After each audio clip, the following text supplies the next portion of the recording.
Welcome back, another episode of Neverland Success Stories. We're sat here today with Louis the Hippie. Over to you. Well, go on, what's happening? Tell us a little bit about you and what you do. I do a few things. It's easy to say I'm a creative. I feel like that fits many hats. So I'm a filmmaker that's my bread and butter. Filmmaking, digital marketing, I work on campaigns, I do adverts. I sort of implement brand identities and give them voices. I help brands tell stories, not just brands but people. Okay. So that's like on a bread and butter day-to-day job. I also do spoken word and music, and I just have like other things going on. I have like a driving agency. I'm just Doing loads. Yeah, I don't know how to explain myself anymore. I'm just a human being that just doesn't sleep much. Like most creatives. I'm a nerd is probably the best way to put it, bro. I'm a nerd. Alright, cool. So with the spoken word stuff, because you started doing music, am I correct to say that? Yeah. So what made you change into spoken word? Because the spoken word for me is what I always post. People always say, like, who's this guy? Because of the spoken word, I think you catch people. What's that? I said I appreciate that. Oh yeah, minor, yeah. But it's, for me, that's something that touches me, the spoken word stuff. So what got you into doing that? What made you decide to do that? With the spoken word, I think naturally coming from a rapping back, like I still rap, I still do music. I love lyrics. I like to consider myself a lyricist. So naturally, I think sometimes that progresses into poetry. I suppose it kind of started because I'm quite opinionated on certain things. I'm able to articulate a point and convey it in a way that connects with people. So I just started like going on little rants on my Instagram page, which then sort of kind of transpired into like a poetic rant / sort of thing. But at first I weren't really trying to rhyme. And even like with poetry now, when I write pieces, I say to people, I don't actually try to rhyme because rhyming is easy. I could rhyme cat with 100 different words. I could rhyme glass with 100 different words. What's important to me is what am I trying to say to you? And I think sometimes with poetry, more spoken word than poetry, you get to you get to express yourself in a way that you can't necessarily do with a music with a drum pattern and trying to stay in within a 16 and still make the song catchy and still make people like it. It's more subjective poetry, just because I could make the dopest rap song. If you're not into rap, you're not going to connect with the tune. 100%. But with poetry, I'm just talking to you. And I'm talking about things that human beings are going to connect with, because that's just my sort of thing. I don't know how it kind of transpired, but it just sort of naturally went that way. And plus it's easy to create content with poetry. Like I've always got an opinion. I hardly shut up about things sometimes. So to just write it down is like, alright, cool. At school you've already got in trouble for talking too much and saying too much, but now it's kind of... Yeah, I definitely got in trouble. I was one of those kids like, oh, you could do so much if you just had your head down, you know? If you just paid attention in class, you could be blah, blah, blah. And I'm like, yeah, I hear that. Cool, but, you know. I want to entertain. Alright, cool. So we'll start off with asking you like a never giving up story. So a time where, you know, you might have failed and you might have thought, you know what, I'm going to jump back on this horse and, you know, ride, if you like. Or even a time where you've done really well and thought, you know what, I'm going to go to the next level. So either or, really. You see, failure is an interesting thing because I fail all the time. But sometimes I think the things that I used to see as failures, I realised weren't necessarily failures. They weren't ready for me, or I weren't ready for it, or I just had to, maybe you can put it as failures. But I'll tell you what I've learned from some of the biggest failures, without actually getting into specific ones.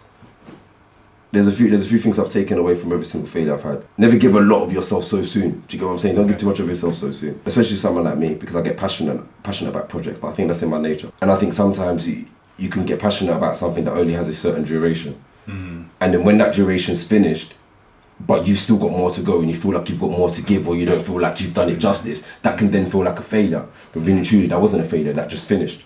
Do you know what I'm saying? So then it's about managing expectations. And I was squatting in the studio. I wasn't homeless. Like my mum's, like I was living at my mum's, it was cool.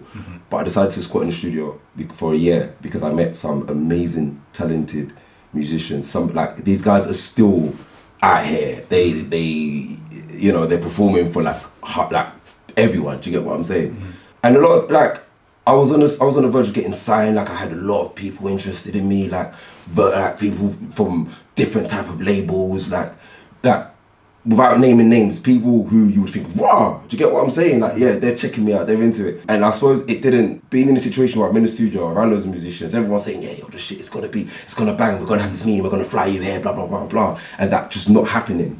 And then thinking, all right, cool, you know what? I want to get back on a normal day job. I kind of like had my head down for like a little bit.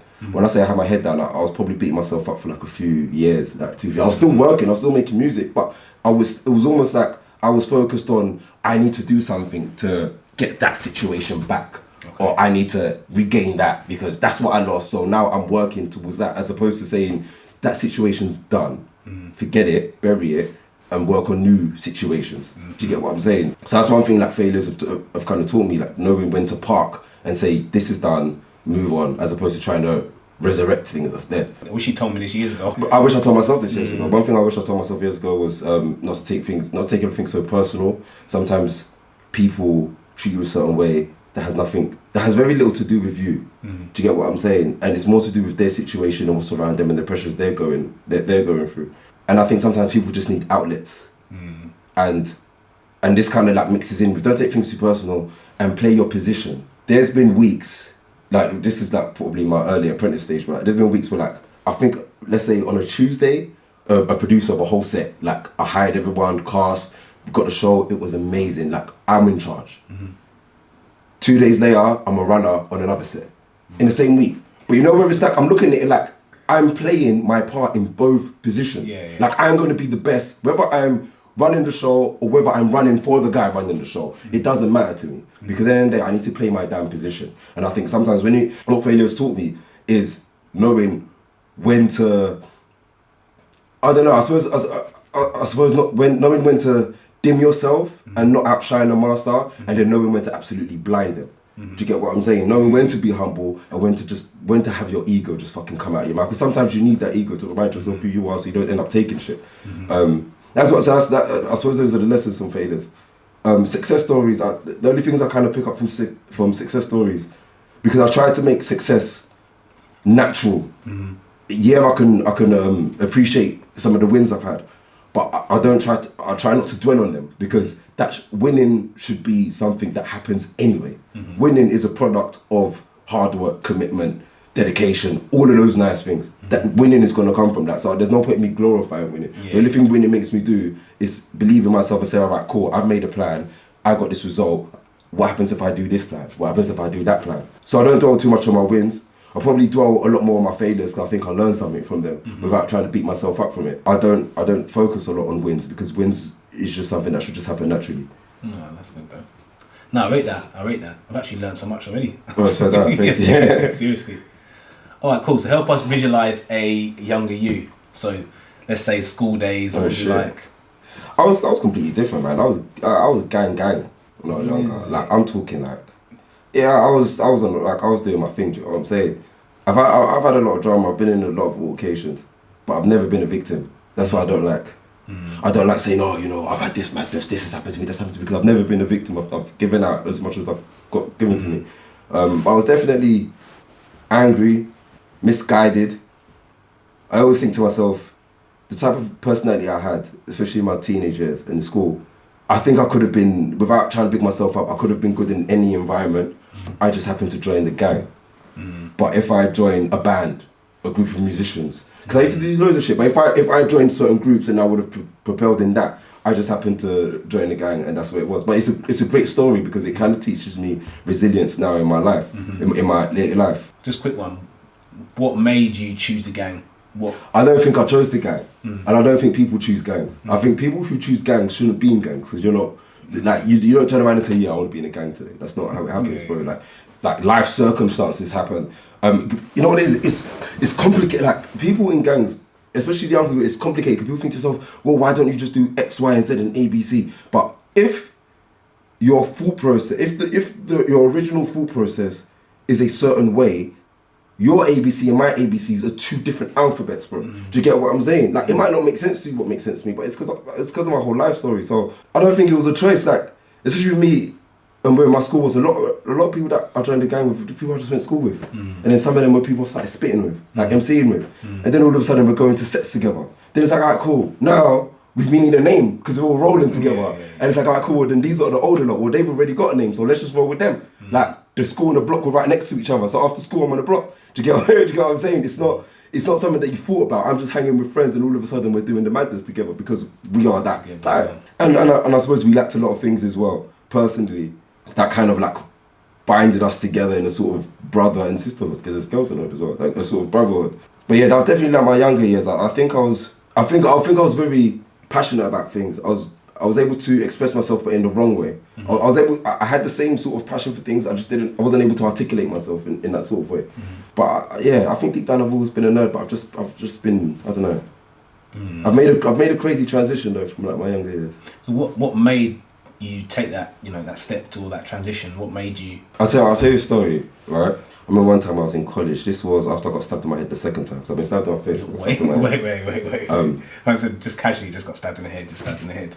Yeah, I got stabbed in my face here. That was mad. Then I got stabbed in my head. After I got stabbed in my head, I was sort of like, my boy was like, all right, cool. And I always say this to this day. I say, bro, you saved my life.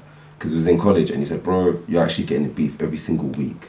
And you need to like allow it. Do you get what I'm saying? Like you need to do something because you're every single week you're telling me a new story, bro. Do you get what I'm saying? And now you've been stabbed in your head. Like what are you doing? And he goes, all right, cool. Let's go uni. Let's get at the ends. Let's do music. Let's just do it. Even if we just do it to get at the ends, bro. I was like, I'm not really on this uni thing, I just want to be on the road. I just want to sell crack, baby. Like, that was my shit, like real talk. I was like, bro, I'm trying to be this thing. I'm not fuck this, bro. Like, yeah, I want to do music, but the guys that I see doing bits, they're dealers, bro. Like that's who I am. That's what I want to be, innit? I was like, no, allow it. So anyway, it was like, look, apply to this thing. And I think, did you go uni? No. Cool. So if people go uni, they have to apply through like a thing called UCAS. So I missed the UCAS deadline because I got kicked out of college for busting one guy's jaw. Long story. So I missed the UCAS deadline. Yeah. So then the guy was like, all right, cool. I said, all right, cool, I can't go uni then, innit? And he was like, well, no, here's an email. Send this, like, just email this person. I don't know how I got the email, just email this person. So I got into uni by sending emails to somebody. Wow. And I think by sending emails, they were like, I can actually see that you want to come here. Because you're sending me, like no one sends me personal emails trying to come to university. Do you know what I'm saying? Like we're going back and forth. Ended up there, like literally, I didn't know where I was going uni or not up until like 2 weeks before. Wow. You know what I'm saying? So it was like, right, and I think that's what changed my life because I was on the other side of London, I was in Ealing, and it was the first time I was able to walk on the street without actually having a shank on me and feel fine. Do you know what I'm saying? Having a knife on me and feeling fine, like I didn't feel like I had to carry it with me. Obviously we still had little passes in Ealing because like I was still that sort of way inclined, but it never got to an extent where I think, nah, I need to, you know what I'm saying? Or I need to vote. And I think that, and not being in that sort of environment every single day, helped me discover who I was without that. Do you get what I'm saying? And I think that, and the reason, and that's why I say my boy changed, like he literally saved my life, because if it wasn't for that experience and being around different people, I was able to really work on my development, personal development, like what do I want to do, like who do I want to be, then I don't know what would have happened. I probably wouldn't be doing all this right now. Mad. Yeah, so my boy saved my life, man. You thank him every day? Every single, like to this day, like I swear that I'll call him and I said to him, bro, you know you saved my life, right? Like he laughs, but it's true, I'm like, you literally saved my life, because you said to, like, if you didn't give me those sort of steps, I wouldn't have been here. I would have still been on the roads doing that, because that's what I wanted to do. And I always felt like I was better than that, but that's what I was doing at the time, and that's what I could see at the time. Mad. Have you got any role models? Anyone that you look up to? Or? I've had a few role models in my life. And I think with role models, I've had different people appeal to me at different times of my life because I've needed different messages. My first ever role model, probably my uncle. He was a singer and produced for quite a few people, because I suppose he was the first type of person to show me what success looked like, but being a performer, or what success visibly looked like by being a performer. I've had role models along the way though. My sister's been a role model to me at one point in my life, just because she was probably the first one to show me to show how someone can make a business and be profitable and live from it. Do you get what I'm saying? Like I said, when I was in the studio, the people that was around there were role models, because again, they were at the time of my life, they showed me you can actually make music from your talent. You can actually make money from your talent. Like you can sell your talent. There are people out there that are looking for you. You just have to be sick. That's it. That's all you have to do. You have to be sick. So and I say that's it. I say that's it, because talent means nothing, bro. What, like people say, oh, like you're talented. I'm not talented. I've just fucking done this for a long time.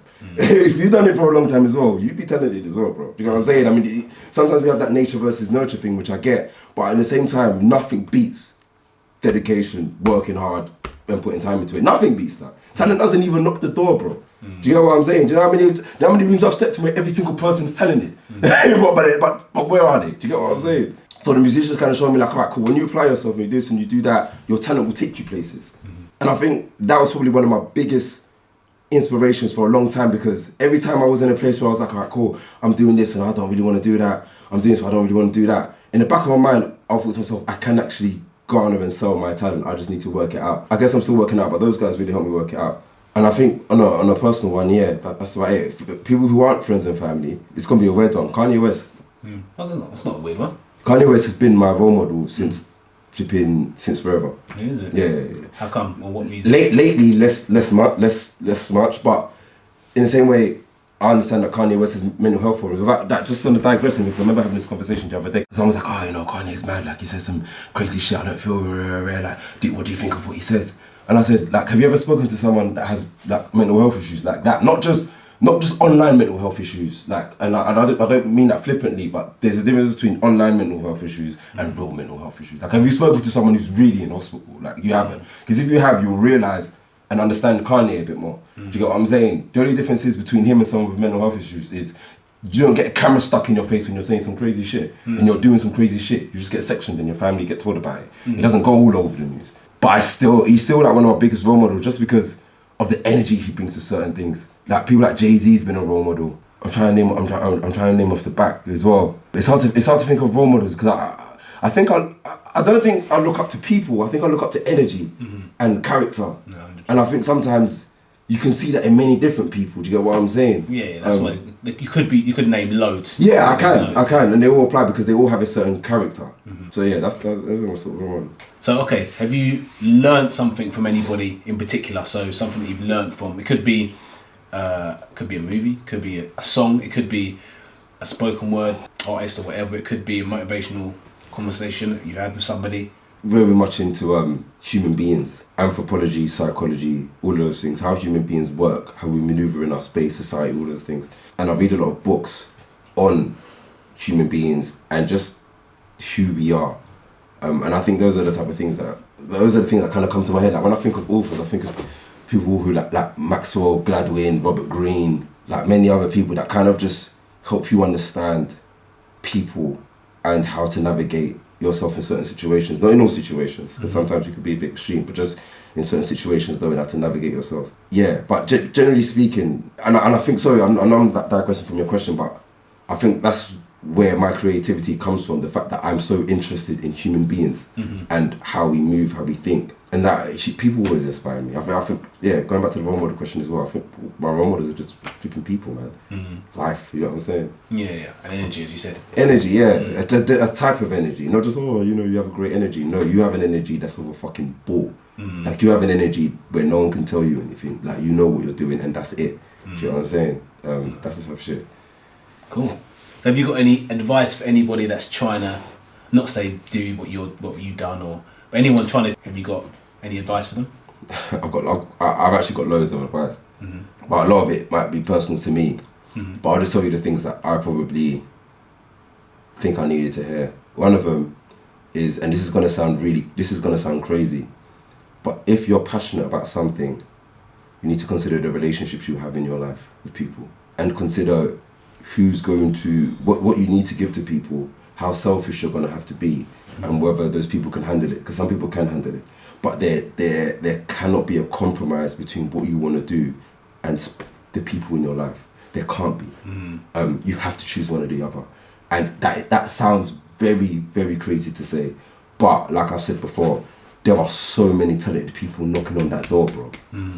How are you going to stand out? Do you get what I'm saying? You stand out by just having a certain energy, a certain attitude that says, you know what, this is what I need to do. And obviously you've got people that support you all day, every day, but you need to understand that you're on a solo mission. You can't make decisions to appease people when you know what you have to do. Do you get what I'm saying? You know where you need to be, and that is, it is that real. You have to make decisions every single day when it comes to that. Do you get what I'm saying? Believe in yourself before you share your ideas is one thing. Believe in the idea before you share it. Even if you're willing to get it shut down, you have to sell whatever you're trying to sell to someone. You have to sell it with conviction. Even if it's wrong, you have to sell it with conviction because it shows confidence. You get what I'm saying? Which then probably transpires to just be confident with who you are. But then a lot of that comes with understanding you and understanding the time that you're putting into things. If you dedicate yourself to something, you will feel within yourself when you're at a point where you can say, you know what, this is easy. Like, it's weird. I started. I got a new contract the other day, and I had to do some filming. And like prior to filming, I'm there and I'm nervous, bro. And I'm like, why the fuck am I nervous? Like I know how to hold a camera. This is why I got hired, because I'm sick of what I do. So why am I coming up to the shoot and I'm nervous? Like I don't know how to hold a camera anymore. Do you get what I'm saying? And it's things like that where it's like, just sometimes you have to remind yourself who the fuck you are. I mean that in the most arrogant, egotistical way. Because you know what it is, no one's gonna give you that props.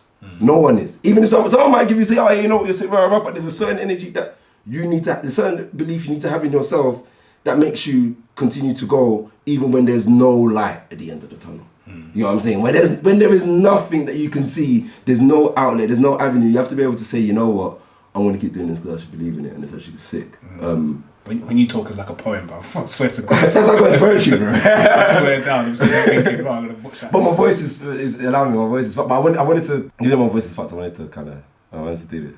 Advice, just, it's that, believe in it. The only advice I can give to someone is just believe in yourself. Because once you believe in yourself completely, everything else just comes naturally to you. Do you know what I'm saying? And you have to be focused. I was speaking to one guy the other day on one of my sets.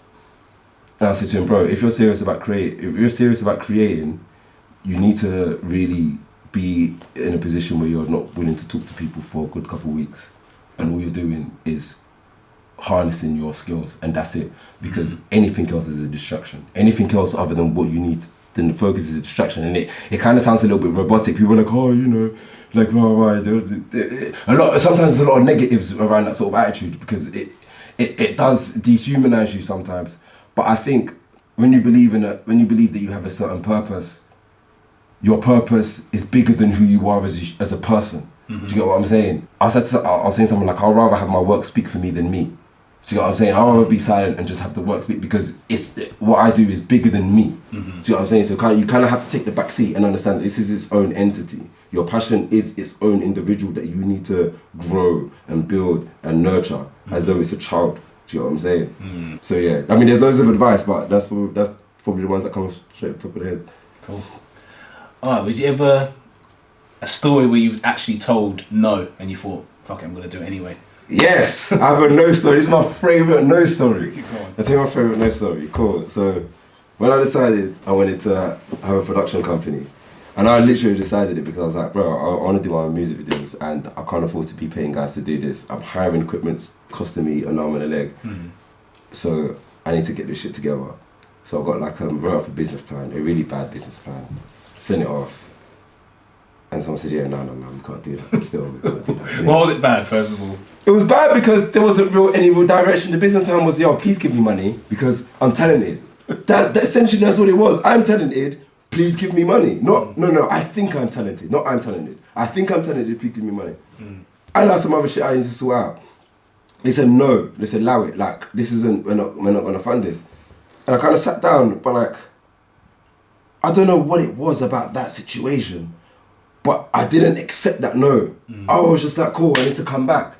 And I kind of rejigged certain things, done a whole new plan. It took me like a good couple months to then go back to the exact same people and be like, boom, there's the plan now. What are you saying? And I end up getting the money, the funding for my business, which then started this whole thing. Because then I was able to buy cameras instead of hiring them, which means I was able to shoot for less. I was able to shoot for free certain times just to build a portfolio because I'm not hiring the camera. Do you get what I'm saying? And then from there, it's building and it's building and it's building. So that no was probably one of the best no's I had in my life because it helped me come back and realize, all right, cool. How can I make this make sense to somebody else? And I think sometimes that's what people fail to do. You have an idea in your head and it makes sense to you. And I completely understand that, I respect that. But if it doesn't make sense to me, it's a dead idea. If it doesn't make sense to someone else, it's a dead idea. I don't care. So how are you gonna make it make sense to somebody? That's your job, that's not my job. I don't have to understand your idea. You have to put it to me. And that's one thing that it kind of, that no kind of taught me. That's like how can I make someone believe in me without giving a fuck about me? You know what I'm saying? So, yeah, that's probably because that was one of the best stories. Sick. Okay, cool. Daily routines. Do you have any daily routines? No, I don't. The only daily routine I have is wake the fuck up early. That's it. When you say early, how early? Early, 6 o'clock, sometimes 5. Was that naturally or did you set an alarm? Naturally, no. After you wake up early for a consecutive amount of days, you won't need an alarm anymore. I have a 7:19 alarm. that That's a sad I'm always up before it, but it just sounds so weird because I'm supposed to be like, oh, why is your alarm going for 7:19? It's because I know at 7:19 something needs to fucking happen, bro. And it sounds mad, but when 7:19 hits, if I'm still, what am I doing at 7:19 every single day? Am I making something happen? I swear that's a routine. My 7:19 alarm. I'm always up before then, but at 7:19 it's like, alright, cool, 7:19 now. It sounds weird, but at 7:19 something's gonna happen. I don't know what's gonna happen. I might just have to make my tea, but I have to do some. If by 7:19 I'm doing nothing, nah, bro. It's 7:19. Get the fuck up. You know what I'm saying? So I have a 7:19 alarm. It's so random, bro. Set mine now for tomorrow. It's random. Set a random time. 8 o'clock, 7. Thing is, when you set alarms at like 7 o'clock, 8 o'clock, you're doing it 7 minutes past 5. You're doing it 5 minutes past 7. You're snoozing it for 2-3 minutes. 7:19, that's it. Get the fuck out. Because it's such an odd number. You know what I'm saying? So I know that's a bit of a weird one, but that's a real personal one. I don't put it. That's just a real personal one. No, someone can still learn from it. Yeah, I actually think it's really helped me to set random alarms in your day. Like I for a minute I had I think it was a 304 one. Where at 304 I've stopped it now, but at 304 it was like, cool, what have you done at 304 so far? Like it's almost like a check-in. Because otherwise the day will just go and you're not really monitoring what you're doing. Like you're not really monitoring how productive you are until you're setting time slots. Okay, what have I done between that time and that time? Has it been cool? I'm actually gonna do that. Yeah, bro, it helps. I swear to God I'm gonna do that. Yeah, but it helps with discipline. I know every single day my alarm's gonna, even on a Sunday, no matter what I've done, my alarm's gonna bling at 7:19 and I have to be up to switch it off. No matter what I'm doing. Mad.